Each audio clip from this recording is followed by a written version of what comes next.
चमन समेत बलोचिस्तान के शमाली इलाकों में गरज चमक के साथ मूसलाधार बारिश और यालाबारी हुई। फैसलाबाद, जंग, जेहलम समेत पंजाब के मुख्तलिफ शहरों में भी, जबकि जनूबी और शिमाली वजीरिस्तान में भी बारिशों का सिलसिला जारी है।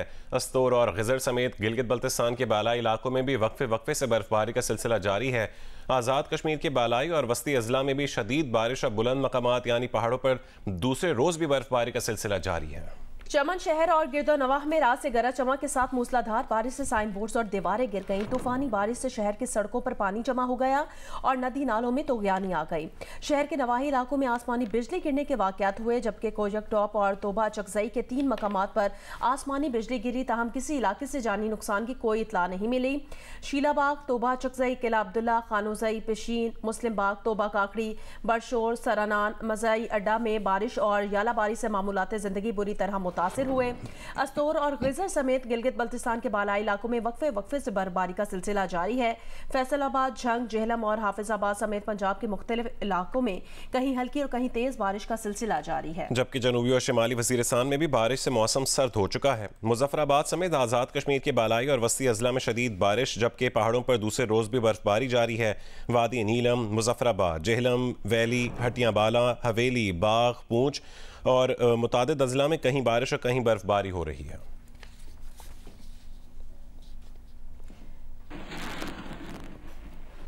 शिमाली वजीरिस्तान के मुख्तलिफ इलाकों में कहीं हल्की और कहीं मूसलाधार बारिशों का सिलसिला दूसरे रोज भी जारी है। तफसील बताएंगे जियो न्यूज़ के नुमाइंदे मलिक हबीब। जी बिल्कुल, मीरान शाह, मिरली, रजमक और शवाल के इलाकों में कहीं हल्की तो कहीं मूसलाधार बारिश हो रही है। बारिशों का ये सिलसिला 2 दिनों से जारी है। सर्दी भी बढ़ गई है। मैं बताता चलूँ कि शुमाली वज़ीरिस्तान में रवां सीज़न के दौरान बारिशें और बर्फबारी बहुत कम हुई है, जिसकी वजह से दरियाओं और ज़ेर ज़मीन पानियों में भी काफ़ी कमी वाक़ हुई है। गंदम की फसलें भी काफ़ी मुतासर है। किसानों का कहना है कि हालिया बारिशों से गंदम की फसल काफ़ी बेहतर हो सकती है और दरियाओं में पानी का इजाफा भी मुमकिन है। जी, अस्तोर के मैदानी इलाकों में बारिश, जबकि बालाई इलाकों में बर्फबारी का सिलसिला वक्फे वक्फे से जारी है। कई बालाई इलाकों से एक मरतबा फिर ज़मीनी राबता मुनक़ता हो चुका है। तफसील बताएंगे रफ़ीउल्लाह खान आफरीदी। जी, ज़िला अस्तोर में गुज़िश्ता कई रोज़ से मैदानी इलाकों में हल्की बारिश, जबकि बालाई इलाकों में बर्फ़बारी का जो सिलसिला है वो वक्फे वक्फे के साथ जारी है, जिसकी वजह से एक मरतबा फिर से जाती सर्दी की वापसी हो गई है। यहाँ पे मैं इस वक्त मौजूद हूँ, अस्तोर का मेन बाज़ार के अंदर यहाँ पे मौजूद हूँ। ये मेरे अकब में आपको जो कीचड़ नज़र आ रहा है, इस वक्त यहाँ पे पैदल सफ़र करना भी मुश्किल से मुश्किल होता जा रहा है, जिसकी वजह से यहाँ पे बाज़ार के सामने भी सन्नाटा छाया हुआ है और लोगों को भी सख्त किस्म के मसाइल और परेशानी का सामना है। जबकि हालिया बर्फबारी के बायस अस्तोर के कई बालाई इलाकों का एक मरतबा फिर से ज़मीनी जो राब्ता है वो मुनक़ता हो चुका है, जिसकी वजह से वहाँ पे लोग घरों के अंदर मैसूर होकर रह गए हैं।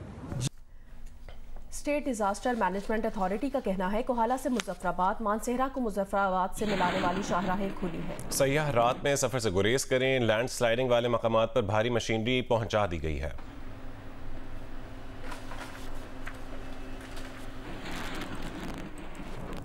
बुलेटिन में दीगर खबरें शामिल करते हैं। इस्लामाबाद हाई कोर्ट में लापता बलोच तलबा की बाजियाबी केस की समाअत आज होगी। इस्लामाबाद हाई कोर्ट ने निगरान वज़ीर आज़म को आज तलब कर रखा है। इस्लामाबाद हाई कोर्ट का तलबी का तहरीरी हुक्मनामा गुज़िश्ता रोज़ जारी हुआ है। अदालत ने निगरान वज़ीर आज़म, वज़ीर दाखिला, वज़ीर इंसानी हुकूक और वज़ीर दिफा को दिन 10 बजे तलब किया हुआ है। मुतालिका वजारतों के सेक्रेटरीज भी ज़ाती हैसियत में तलब किए गए हैं। अदालत ने करार दिया कि अटॉर्नी जनरल की यकीन दहानी के बावजूद बलोच तलबा को बाजियाब नहीं कराया। ऐसा लग रहा है हुकूमत कानून की बालादस्ती में दिलचस्पी नहीं रखती।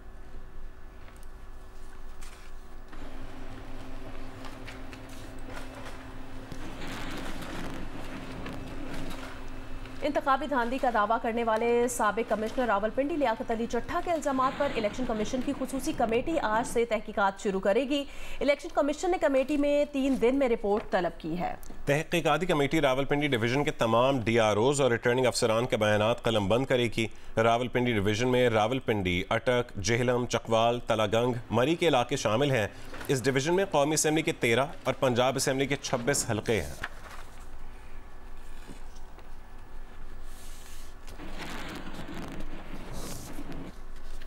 पीपल्स पार्टी और नून लीग की मुशावरती कमेटियों का अहम इजलास आज होगा। रहनुमा मुस्लिम लीग नून और सरबराह कोऑर्डिनेशन कमेटी इसाक डार ने कहा है कि इजलास में अहम पेशरफ्त मुतवक्की है। मुशावरत मुकम्मल होने पर दोनों जमातों का बाज़ाब्ता मुश्तरका एलामिया जारी होगा। फरीकैन के दरमियान अभी तक हतमी निकात तय नहीं पाए हैं। तय हुआ था कि कोऑर्डिनेशन कमेटीज़ के रुकन या रहनुमा ज़ेर गौर निकात पर बयान नहीं देंगे। सियासी अकाबरीन मुस्लिम लीग नून और पीपल्स पार्टी कमेटियों के वज़ा करदा ज़ाब्ते की पासदारी करें। बात यह है कि ये सारा जो प्रोसेस है गवर्नमेंट साजी का, ये इस पे मुख्तलिफ पार्टीज ने अपनी अपनी कमेटीज तश्कील दी हुई हैं। मुस्लिम लीग नून की तरफ से भी एक कमेटी है और उसमें मैं भी शामिल हूँ। हमारा पीपल्स पार्टी की 7 रुकनी कमेटी से 4 राउंड्स ऑफ डिस्कशंस हो चुके हैं। ये हमने आपस में ये तय किया था कि जो ज़रूरी होता है वो हम मीटिंग के बाद एक प्रेस रिलीज और फुटेज रिलीज कर देते हैं, लेकिन जो कोर और एक्चुअल जो डिटेल है वो तय था कि जब तक ये फाइनल हतमी शक्ल इख्तियार नहीं करेगा और ना तो कोई पार्टी, हमारी पार्टी का कोई रुकन या दूसरी तरफ जो है डायलॉग कमेटी पीपल्स पार्टी उनका कोई रुकन, उसको पब्लिक नहीं करेंगे। और इसी तरह हम अपने रहनुमाओं से भी यही तवक्को कर रहे हैं जो ये एक ज़ाब्ता इखलाक कह लें बना हुआ है। उसूली तौर पर ये मैं बिल्कुल कंफर्म कर सकता हूँ, मैं उसको कोट ये करूँगा कि 3-4 रोज पहले जब चौधरी शुजात साहब के घर तकरीबन काफ़ी जो जमातें मौजूद थी और उसमें मियाँ शहबाज शरीफ साहब भी थे, उससे पहले हमारी एमपीएम से भी डिस्कशन अलग हो चुकी थी और वो वहाँ मौजूद थे। उन्होंने सब ने एक ही कॉमन बात की कि मुल्क इस वक्त जिस गंभीर मसाइल से गुजर रहा है, इसका हल एक ही है कि हम मिल के और पाकिस्तान को इस भंवर से निकालें। बिलावल भुट्टो ने कहा कि उन्हें ऑफर हुई है कि पहले 3 साल वजारत उस्मा हमें और आखिरी 2 साल के लिए आप ले लें, लेकिन उन्होंने इनकार किया है और कहा कि वो ऐसे वजीर आजम नहीं बनेंगे, उन्हें पाकिस्तान के अवाम वजीर आजम बनाएंगे। ठट्टा में जलसे से खिताब में वफाकी काबीना में शमूलियत का इम्कान मुस्तरद कर दिया। बिलावल का आसिफ अली जरदारी को सदर और सिंध में हुकूमत बनाने का ऐलान। मुझे कहा गया है कि पहले 3 साल हमें दे दे, आखिरी 2 साल आप वजीर आजम बने। मैंने इस बात को मना किया है। मैं इस तरीके से वजीर आजम नहीं बनना चाह रहा हूं। अगर मैं वजीर आजम बनूंगा तो ठट्टों के अवाम, पाकिस्तान के अवाम मुझे मुंतखब करके बनाएंगे। जो हमारे पास आए हैं, हमारे वोट मांगे हैं, हम उनके साथ इंशाल्लाह ताला आगे बढ़ेंगे। उनसे कोई वजारतें नहीं लेंगे। हमने फैसला किया है कि सदर के जो इलेक्शंस आ रहे हैं उसमें हमारा उम्मीदवार सदर जरदारी होगा। पीपल्स पार्टी, मुस्लिम लीग नून और एमक्यूएम पाकिस्तान मिलकर वफाकी हुकूमत बनाएंगे। ख्वाजा आसिफ ने इशारा दे दिया है। अंदर की खबर देने वालों का कहना है कि रवां हफ्ते इत्तेहादी हुकूमत बन जाएगी। पीपल्स पार्टी के रहनुमा कमर जमान कायरा का कहना है कि वफाकी काबीना में शामिल होने का अभी कोई फैसला नहीं किया, आज कमेटियों के इजलास के बाद फैसला होगा। रहनुमा एमक्यूएम पाकिस्तान डॉक्टर फारूक सत्तार ने कहा कि आज मुत्तहिदा की नून लीग के वफ़द से मुलाकात होगी। मुलाकात में हुकूमत साजी से मुतालिक उमूर पर बातचीत की जाएगी। पाकिस्तान तहरीक इंसाफ के मरकजी रहनुमा असद कैसर ने कहा, हम किसी भी सूरत दोबारा इंतखाबात की तरफ नहीं जाएंगे। फॉर्म 45 के मुताबिक नताइज का ऐलान किया जाए। मुल्क मुआशी बहरानों का शिकार है। दोबारा इलेक्शन का मुतहमिल नहीं हो सकता। धांधली के खिलाफ कानूनी जंग भी लड़ेंगे और अवाम में भी जाएंगे। सवाबी में कारकुनों से खिताब में कहा है कि साबिक रावलपिंडी कमिश्नर के बयानात की जुडिशल तहकीकात होनी चाहिए।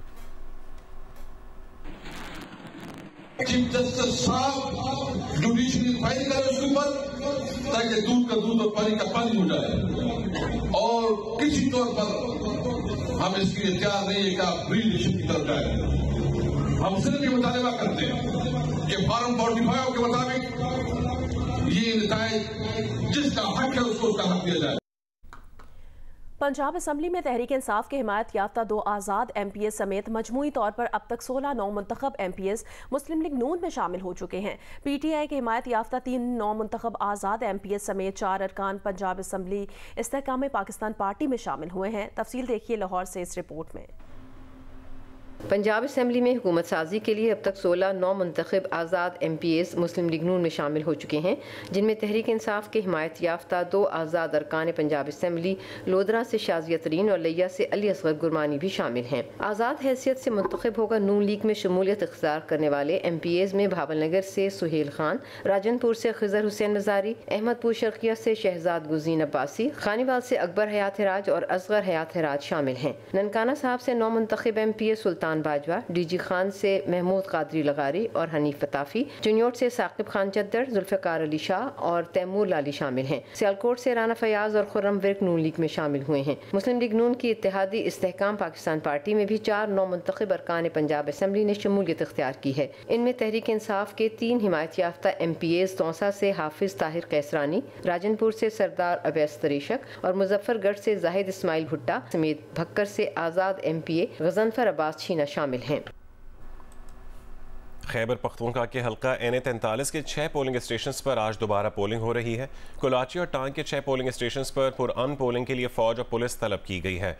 देरा कम टांग के हल्का NA43 के 6 पोलिंग स्टेशंस पर पोलिंग का अमल शुरू हो चुका है, जो शाम 5 बजे तक बिला किसी वक्फे के जारी रहेगा। NA43 के 6 पोलिंग स्टेशंस में 1 पोलिंग स्टेशन जिला टांग के कोट आजम मिडल स्कूल, जबकि 5 पोलिंग स्टेशंस डेरा इस्माइल खान की तहसील कराची में वाक़े हैं। NA43 से मौलाना फजलुर रहमान के बेटे मौलाना असद महमूद PTI के आज़ाद उम्मीदवार दावर खान कुंडी से 826 वोटों से हार रहे हैं। 6 पोलिंग स्टेशंस पर मुकम्मल वोटिंग न होने की वजह से उम्मीदवार मौलाना असद महमूद ने इन पोलिंग स्टेशंस पर दोबारा पोलिंग की दरख्वास्त की थी। खैरपुर में 6 साला बच्चे के कत्ल में मुलविस 2 मुलजिमान मुबैना पुलिस मुकाबले में मारे गए। पुलिस के मुताबिक खुफिया इत्तला पर कोट DG में छापा मारा गया। पुलिस के पहुंचने पर मुलजिमान ने फायरिंग कर दी। जवाबी फायरिंग में दोनों मुलजिमान मारे गए। पुलिस के मुताबिक मुलजिमान ने चंद रोज कबल 6 साला बच्चे अली रजा को अगवा के बाद तशद्दुद करके कत्ल कर दिया था और बच्चे की लाश के टुकड़े करके खेतों में फेंक दिए थे। लाहौर के इलाके ठोकर न्याज बेग के करीब शादी की तकरीब में फायरिंग से टीपू ट्रकावाला का बेटा अमीर बाला जाँ बहक और उसके 2 साथी जख्मी हो गए। मकतूल के गनमैन की फायरिंग से हमलावर भी मारा गया। रिपोर्ट करेंगे मियां आबिद। अमीर बलाश टीपू ठोकर न्याज बेग के करीब निजी हाउसिंग सोसाइटी में पुलिस के साबिक DSP अकबर इकबाल के बेटे की शादी की तकरीब में शरीक था। इस दौरान वहां मौजूद एक हमलावर ने फायरिंग कर जिससे अमीर बलाश टीपू समेत 3 अफराद जख्मी हो गए, जिन्हें अस्पताल मुंतकिल किया गया। अमीर बलाश टीपू जख्मों की ताब ना लाते हुए दम तोड़ गया। मकतूल अमीर बलाश टीपू के गनमैनों की फायरिंग से एक हमलावर भी मौके पर मारा गया। DIG ऑपरेशंस सैयद अली नासिर रिजवी के मुताबिक वाकया देरीना दुश्मनी का शाखसाना है, ताहम ये किस ग्रुप ने किया है इसकी तहकीकात जारी है। अमीर बलाश का बाप टीपू ट्रकावाला भी 14 साल पहले दुश्मनी की भेंट चढ़ गया था। टीपू ट्रकावाला 2010 में दुबई से वापसी पर कत्ल कर दिया गया था। रहीम यार खान रेलवे स्टेशन के करीब मालगाड़ी की पटरी से उतरने वाली 2 बोगियों को हटाकर मालगाड़ी रवाना कर दी गई, जबकि अप और डाउन ट्रैक भी बहाल कर दिया गया है। DC रेलवे सखर के मुताबिक रहीम यार खान रेलवे स्टेशन के करीब ट्रैक की तब्दीली के दौरान मालगाड़ी की 2 बोगियां पटरी से उतर गई थीं, जिसके बायस डाउन ट्रैक पर ट्रेनों की आमदोरफ्त मुअत्तल हो गई थी। 6 घंटे इमदादी काम के बाद दोनों बोगियों को पटरी से हटाकर मुतासरा मालगाड़ी को रवाना कर दिया गया है।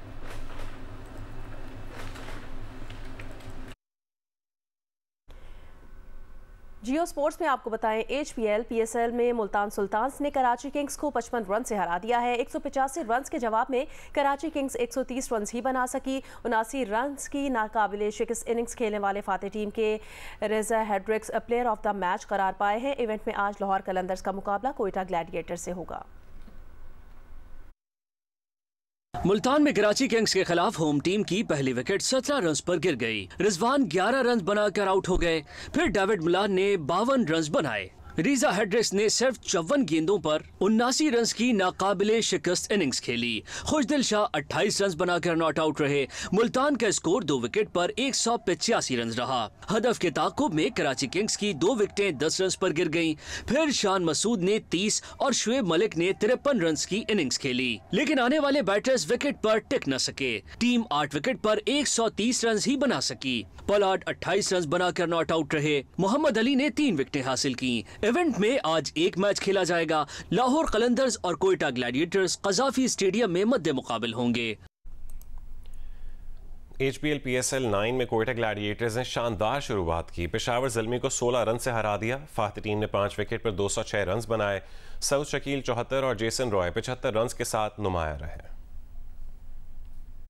कज़ाफी स्टेडियम लाहौर में जेसन रॉय और सऊद शकील ने कोयटा ग्लैडिएटर्स को मुस्तहकम बुनियाद फराहम की। शुरू ही से जारहाना अंदाज अपनाया। सिर्फ 15.2 ओवर्स में 157 रन बना दिए। सऊद शकील 47 गेंदों पर 74 रन बनाकर आउट हो गए। जेसन रॉय ने 48 गेंदों पर 75 रन बनाए। कप्तान राइली रोसो ने 14 और रदरफोर्ड ने 20 रन बनाए। कोयटा का स्कोर 5 विकेट पर 206 रन रहा। सलमान इरशाद ने 3 खिलाड़ियों को आउट किया। हदफ के ताक़ुब में साइम अयूब और बाबर आजम ने भी जारहाना आगाज किया। दोनों ने 8.4 ओवर्स में स्कोर 91 रन तक पहुंचा दिया। ऐसे में साइम अयूब 26 गेंदों पर 42 रन बनाकर रन आउट हो गए। उसके बाद बाबर आजम ने रन बढ़ाए, लेकिन वो भी 42 गेंदों पर 68 रन बनाकर आउट हो गए। आने वाले बैटर्स स्कोर को 6 विकेट पर 190 रन तक ही पहुंचा सके। अबरार अहमद ने 2 खिलाड़ियों को आउट किया। कोयटा ग्लैडिएटर्स ने मैच 16 रन से जीत लिया। Saud Shakeel man of the match करार पाए। पेशावर ज़ल्मी के कप्तान बाबर आजम का कहना है कोयटा के खिलाफ मैच में एक स्पिनर की कमी महसूस हुई है। हदफ के ताक़ुब में आगाज अच्छा किया, लेकिन विकेटें गिरने से रन रेट थोड़ा स्लो हुआ। फ्रेश पिच थी और मौसम भी ऐसा था कि पहले बॉलिंग करने का फैसला किया।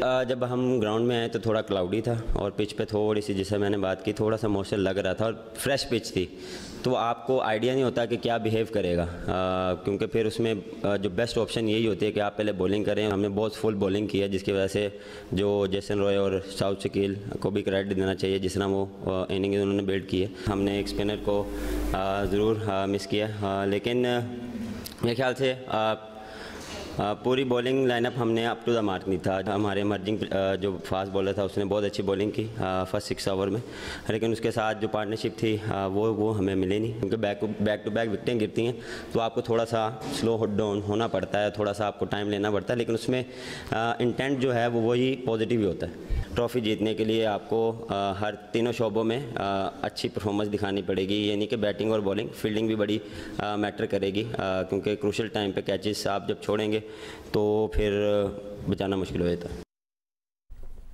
कोयटा ग्लैडिएटर्स के फास्ट बॉलर मोहम्मद आमिर कहते हैं कि 200 का हदफ हासिल करना आसान नहीं होता। बाबर आजम समेत 2 विकेट गिरना टर्निंग पॉइंट था।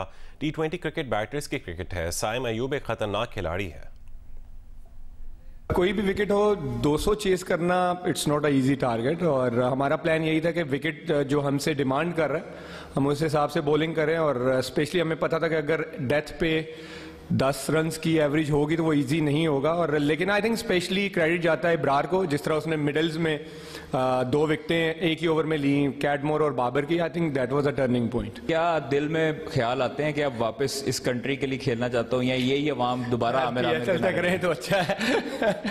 नहीं देखिए, फैंस का तो आई थिंक आप जितना शुक्रिया अदा करें कम है, उनका प्यार है और रिस्पेक्ट देते हैं। मेरा माइंडसेट हमेशा ये होता है, मैं कभी भी बैट्समैन को नहीं देखता उस दिन जो विकेट मेरे से डिमांड कर रही है उस विकेट पे कौन सा बॉल मुश्किल हो सकता है बैट्समैन के लिए, मैं उसको अप्लाई करने की कोशिश करता हूँ। हमारे पास कोई एक्सक्यूज़ नहीं है, और बॉलिंग यूनिट अगर आप एज अ बॉलिंग यूनिट बात करें तो आई थिंक कोयटा की one of the best bowling है। साइम आपको पता है कि वो डेंजरस प्लेयर तो है, लेकिन जैसे मैंने पहले कहा कि बाबर और कैडमोर जहाँ पे एक ओवर में 2 आउट हुए, वो टर्निंग पॉइंट तक। मुल्तान में HPL PSL 9 के 5 मैचेस खेले जा रहे हैं। आज मुल्तान सुल्तान्स और इस्लामाबाद यूनाइटेड की टीमें प्रैक्टिस सेशन में हिस्सा लेंगी। तफसील बताएंगे जियो न्यूज़ के नुमाइंदे इमरान चौधरी। जी, मुल्तान में PSL का जादू सर चढ़कर बोल रहा है। मुल्तान में PSL के मजमूई तौर पर 5 मैच खेले जाएंगे। आज मुल्तान सुल्तान और इस्लामाबाद यूनाइटेड की टीमें प्रैक्टिस सेशन में हिस्सा लेंगी। शाम 7 बजे मुल्तान क्रिकेट स्टेडियम में दोनों टीमें जो हैं 3 घंटे तक प्रैक्टिस सेशन का हिस्सा बनेंगी, जबकि कल दोनों टीमों के दरमियान शाम 7 बजे जो है ये मैच खेला जाएगा। इन मैचेस के लिए सिक्योरिटी के भी इंतहाई सख्त इंतजाम किए गए हैं। 12,000 से ज़ायद पुलिस एहलकार जो है वो सिक्योरिटी के लिए तैनात किए गए हैं, जबकि शहरियों को किसी भी किस्म की ट्रैफिक के मसाइल से बचने के लिए जो है वो रोज़ाना की बुनियाद पर जो है वो ट्रैफिक का प्लान जो है वो भी जारी किया जा रहा है, ताकि शहरियों को शहर के अंदर आमदोरफ्त में किसी किस्म की कोई परेशानी का सामना ना करना पड़े। जी, पाकिस्तान के दौरे पर आई डच हॉकी क्लब और ATC हॉकी टीम के दरमियान पहला मैच आज लाहौर में खेला जाएगा। लाहौर कलंदर्स के CEO आतिफ राना, डच सफारत खाने के स्टाफ और कप्तानों ने ट्रॉफी रोनमाई की तकरीब में शिरकत की। डच हॉकी क्लब बली और HEC पाकिस्तान टीम का पहला मैच लाहौर के नेशनल हॉकी स्टेडियम में होगा। 3 मैचों की सीरीज के पहले मैच को शोताए पंजाब पुलिस के नाम किया गया है। इतवार की सुबह लाहौर पहुंचने वाली 21 रुकनी डच टीम ने नेशनल हॉकी स्टेडियम में 1 घंटे प्रैक्टिस की। खिलाड़ियों ने रनिंग और मुख्तलिफ ड्रिल्स के जरिए अपनी तैयारियों को हतमी शक्ल दी। लाहौर कलंदर्स के CEO आतिफ राना और हॉलैंड एम्बेसी स्टाफ ने भी ट्रेनिंग देखी। इस मौका पर आतिफ राना ने हॉलैंड एम्बेसी स्टाफ और कप्तानों के साथ ट्रॉफी की रूनुमाई भी की। आतिफ राना का कहना था कि लाहौर कलंदर्स क्रिकेट के साथ हॉकी में भी पाकिस्तान का मुस्बत इमेज बढ़ाने के लिए कोशां है। मेहमान टीम पीर को लाहौर कलंदर्स का मैच देखने कसाफी स्टेडियम आएगी। लाहौर कलंदर्स वो वाहिद टीम है जो कि इस किस्म के काम करती रहती है और आपने देखा कि इस तरह प्लेयर डेवलपमेंट प्रोग्राम हमने क्रिकेट में किया और वहाँ से शाहीन हारिस फखर जैसे सितारे पाकिस्तान को मिले। बाकी को भी ग्रास रूट लेवल पे बेहतर करने की कोशिश करेंगे। It's really nice. It will open up, and what we always said, Khwaja and me, we have to start with the grassroots, so with the young kids, and then build up again. Karachi के इलाके defence phase 8 में Bohra community की जानिब से marathon का इनेकाद किया गया, जिसमें बच्चों, बुजुर्गों, नौजवानों समेत खवातीन की बड़ी तादाद ने शिरकत की। रिपोर्ट करेंगे उबैदुर रहमान। सेहत और तंदुरुस्ती के पहलुओं को उजागर करने के लिए मुनक्किद की गई 7 किलोमीटर मैराथन रेस के ऑर्गेनाइज़र कुतुबुद्दीन ने कहा कि ये उनकी मजमूई तौर पर चौथी मैराथन है। वो इससे पहले 3 मैराथन ऑर्गेनाइज कर चुके हैं, जिसमें कराची समेत मुल्क के दीगर शहरों से भी लोगों ने शिरकत की थी। मकसद यही है कि मेन फिटनेस, लोग जो अपने फिटनेस पे तवज्जो दें, लोग इस तरफ राग़िब हों, जैसे चलने की तरफ, दौड़ने की तरफ। रेस में बच्चों की बड़ी तादाद शामिल थी, जिसमें उन्होंने अपने वालिदैन के हमरा हिस्सा लिया। I was then running and then stopping. I used that trick and it was very tough. ये मैराथन बहुत मुश्किल था। इन लोगों ने मुझको स्वेटर दे दिया, बहुत भारी चीज़ों। मैराथन के इख्तिताम पर डिप्टी कमिश्नर साउथ अल्ताफ सीरियो ने जीतने वाले मेंबरान में इनामात तकसीम किए और कहा इस तरह की एक्टिविटीज़ माशरे की ज़रूरत है। अच्छी एक्टिविटी है, इस तरह की जो ना बाकी कम्युनिटीज़ को करना चाहिए। सेहतमंद माशरे के लिए इस तरह की जो एक्टिविटीज़ है बहुत अच्छी है और इस प्लेटफॉर्म पे मुझे बड़ी खुशी है और मैं यही चाहूँगा कि ये इसको जारी और सारी रखें। रेस के शुरका ने इवेंट को भरपूर अंदाज में एंजॉय करते हुए कहा कि रोज़मर्रा की हंगामा खेज ज़िंदगी में इस तरह की सेहतमंद सरगर्मियों का इनेकाद इंतहाई ज़रूरी है। कैमरामैन अशरफ सिद्दीकी के साथ उबैदुर रहमान, जियो न्यूज़, कराची। सकाफती बसीरत से भरपूर गुफ्तगू, मुबाहिसे, नए अफकार से मुज़य्यन अदबी शख्सियात का इजहार ख्याल। कराची के साहिल पर सजा 3 रोज़ा अदबी मेला इख्तिताम को पहुंचा। जमहूरियत, तर्ज हुक्मरानी, आइन की बालादस्ती, इलेक्शन 2024 के नए जाविये, इंसानी हुकूक का मसला, थिएटर, क्लासिकल कवाली की तारीख। कराची लिटरेचर फेस्टिवल के आखिरी रोज 36 सेशन हुए। अदाकारा सनम सईद, फरियाल महमूद और मुसन्निफा बी गुल ने कहा कि फिल्म और ड्रामों की कहानियाँ मुआशरे की अक्कास होती हैं। एक सेशन कॉमेडी के नाम रहा। मुस्तफ़ा चौधरी, मुर्तज़ा चौधरी, शहजाद गयास का कहना था कि मिज़ाह के जरिए समाजी रवैये में तब्दीली लाई जा सकती है। इंसानी हुकूक पर समाजी कारकुन जिब्रान नासिर और शायर और दानिश्वर हारिस खलीक ने कहा कि उलमा मुआशरे के स्टेक होल्डर्स हैं। खवातीन के हुकूक से मुताल्लिक कई कवानीन बन चुके। आइन पर अमल दरामद के लिए सबको एक मेज पर बैठना होगा। जमहूरियत के पौधे को दरख्त बनने दिया जाए। हमारे मुल्क में जितनी भी मजहबी तंजीमें हैं और जितने भी फ़िक़े हैं और जो जय्यद उलमा हैं, वो एक हकीकत हैं, वो स्टेक होल्डर्स हैं, वो एक कसीर आबादी की नुमाइंदगी करते हैं। अगर हमें इस मुल्क में रहना है तो हमें 240 मिलियन 24 करोड़ के वजूद को पहचानना है। तो सबसे पहले तो गुफ्तगू अगर आपने करनी है तो इन्हीं तमाम तर जो आपके स्टेक होल्डर्स हैं जिनसे आपको रेजिस्टेंस फेस होती है, उनसे एक सिंसियर डायलॉग शुरू कीजिए और यकीनी तौर पे कोई ना कोई हल निकलेगा। पाकिस्तान के मुस्तकबिल पर मुबाहिसे में तालीम, IT और एक्सपोर्ट में इजाफे को पाकिस्तान की तरक्की के लिए नागुज़ीर करार दिया गया। हम बिजली और गैस के रेट को रोकने की कोशिश करते हैं। ये कभी भी नहीं रुकेंगे जब तक हमारा करेंसी स्ट्रांग नहीं होगा। अगर कल को डॉलर और बढ़ गया तो बिजली और बढ़ जाएगी, सीधी सी बात है।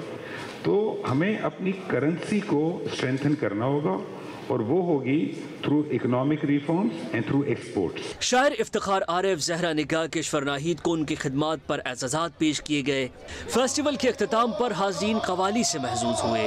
अदबी सरगर्मी में जहां अहले दानिश ने ये बताया कि कैसे मुआशरे की सूरतगरी हो सकती है, तो वहीं शुरका को ये मौका मैसर आया कि वो मुसन्निफीन, शारा और मुख्तलिफ शोबों के माहिरीन से मुलाकात कर सकें। कैमरामैन जुबैरुद्दीन के साथ वलीद अहमद, जियो न्यूज़, कराची।